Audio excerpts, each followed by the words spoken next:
The Adventures of Chanticleer and Partlet. How they went to the hills to eat nuts. Chanticleer said to Partlet one day, "The nuts must be ripe. Now we will go up the hill together and have a good feast before the squirrel carries them all off." "All right," said Partlet. "Come along, we'll have a fine time." So they went away up the hill, and as it was a bright day, they stayed till evening. Now, whether they really had grown fat or whether it was merely pride, I do not know. But whatever the reason, they would not walk home, and Chanticleer had to make a little carriage of nutshells. When it was ready, Partlet took her seat in it and said to Chanticleer, "Now you get between the shafts." "That's all very fine," said Chanticleer, "but I would sooner go home on foot than put myself in harness. I will sit on the box and drive, but draw it myself I never will." As they were squabbling over this, a duck quacked out, "You thievish folk! Who told you to come to my nut hill? Just you wait, you will suffer for it." Then she rushed at Chanticleer with open bill, but he was not to be taken by surprise, and fell upon her with his purse till she cried out for mercy. At last she allowed herself to be harnessed to the carriage. Chanticleer seated himself on the box as coachman and cried out unceasingly, "Now, duck, run as fast as you can." When they had driven a little way, they met 2 foot passengers, a pin and a needle. They called out, "Stop, stop!" They said it would soon be pitch dark, and they couldn't walk a step further. The road was so dirty. Might they not have a lift? They had been to the tailor's inn by the gate and had lingered over their beer. As they were both very thin and did not take much room, Chanticleer allowed them to get in, but he made them promise not to tread either on his toes or on Partlet's. Late in the evening they came to an inn, and as they did not want to drive any further in the dark, and the duck was getting rather uncertain on her feet, tumbling from side to side, they drove in. The landlord at first made many objections to having them, and said the house was already full. Perhaps he thought they were not very grand folk.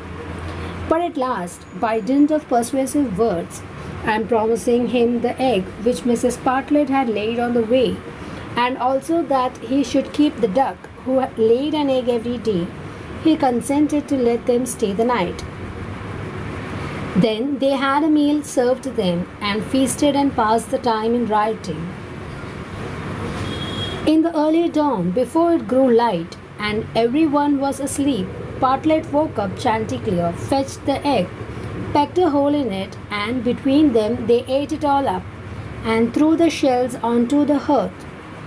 Then they went to the needle, which was still asleep, seized it by the head, and stuck it in the cushion of the landlord's armchair.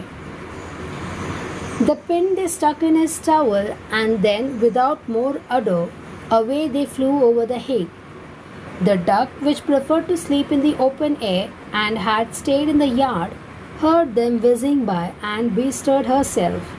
She found a stream and swam away down it. It was a much quicker way to get on than being harnessed to a carriage.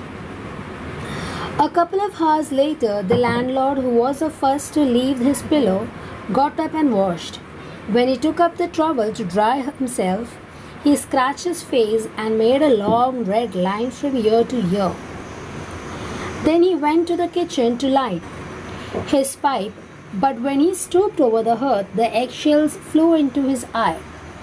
"Everything goes to my head this morning," he said angrily, as he dropped onto the cushion of his grandfather's armchair. But he quickly bounded up again and shouted, "Gracious me!" for the needle had run into him, and this time not in the head. He grew furious, and his suspicions immediately fell on the guests who had come in so late the night before. When he went to look for them, they were nowhere to be seen. Then he swore never to take such ragamuffins into his house again, for they ate a great deal, paid nothing, and played tricks by way of thanks into the bargain. 2. The visit to Mr. Cobb's.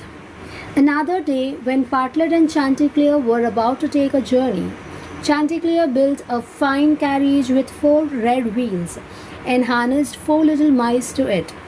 Mrs. Partlet seated herself in it with Chanticleer, and they drove off together. Before long they met a cat. "Whither away?" said she. Chanticleer answered, "All on our way, a visit to pay to Mr. Cobb's at his house today." "Take me with you," said the cat.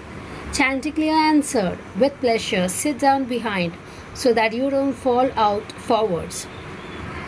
My wheels so red, pray have a care, from any splash of mud to spare. Little wheels hurry, little mice scurry, all on our way a visit to pay to Mr. Cobb's at his house today." Then came a millstone, an egg, a duck, a pin, and last of all a needle. They all took their places in the carriage and went with the rest.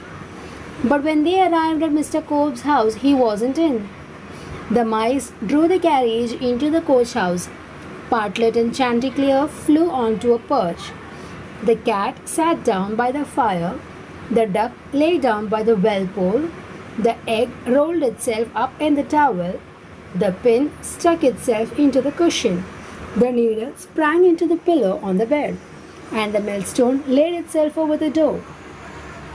When Mr. Cobbs came home and went to the hearth to make a fire, the cat threw ashes into his face. He ran into the kitchen to wash, and the duck squirted water into his face. Seizing the towel to dry himself, the egg rolled out, broke, and stuck up one of his eyes. He wanted to rest and sat down in his armchair when the pin pricked him. He grew very angry, threw himself on the bed, and laid his head on the pillow, when the needle ran into him and made him cry out. In a fury, he wanted to rush into the open air, but when he got to the door, the millstone fell on his head and killed him. What a bad man Mr. Cobbs must have been. 3. The death of Partlet. Partlet and Chanticleer went to the nut hill on another occasion, and they arranged that whichever of them found a nut should share it with the other. Partlet found a huge nut, but said nothing about it, and meant to eat it all herself. But the kernel was so big that she could not swallow it. It stuck in her throat, and she was afraid she would be choked. She shrieked, "Chanticleer, Chanticleer, run and fetch some water as fast as you can, or I shall choke." So Chanticleer ran as fast as he could to the well and said, "Well, well, you must give me some water. Partlet is out on the nut hill. She has swallowed a big nut and is choking." The well answered, "First you must run to my bride and tell her to give you some red silk." Chanticleer ran to the bride and said, "Bride, bride, give me some red silk. I will give the silk to the well, and the well will give me some water to take to Partlet, for she has swallowed a big nut and is choking." The bride answered, "Run first and fetch me a wreath which I left hanging on a willow." So Chanticleer ran to the willow, pulled the wreath off the branch, and brought it to the bride. The bride gave him the red silk, which he took to the well, and the well gave him the water for it. Then Chanticleer took the water to Partlet, but as it happened, she had choked in the meantime and lay there dead and stiff. Chanticleer's grief was so great that he cried aloud, and all the animals came and condoled with him. 6 mice built a little car to draw Partlet to the grave, and when the car was ready, they harnessed themselves to it and drew Partlet away. On the way, Reynard the fox joined them. "Where are you going, Chanticleer?" "I am going to bury my wife Partlet." "May I go with you?" "Jump up behind, we are not full yet." "We are not yet full. A weight in front my nags can't pull." So the fox took a seat at the back, and he was followed by the wolf, the bear, the stag, the lion, and all the other animals of the forest. The procession went on till they came to a stream. "How shall we ever get over?" said Chanticleer. A straw was laying by the stream, and it said, "I will stretch myself across, and then you can pass over upon me." But when the 6 mice got onto the straw, it collapsed, and the mice fell into the water with it, and they were all drowned. So their difficulty was as great as ever. Then a coal came along and said, "I am big enough, I will lie down, and you can pass over me." So the coal laid itself across the stream, but unfortunately it just touched the water, hissed, went out, and was dead. A stone, seeing this, had pity on them, and wanting to help Chanticleer, laid itself over the water. Now Chanticleer drew the car, and he just managed to get across himself with the hen.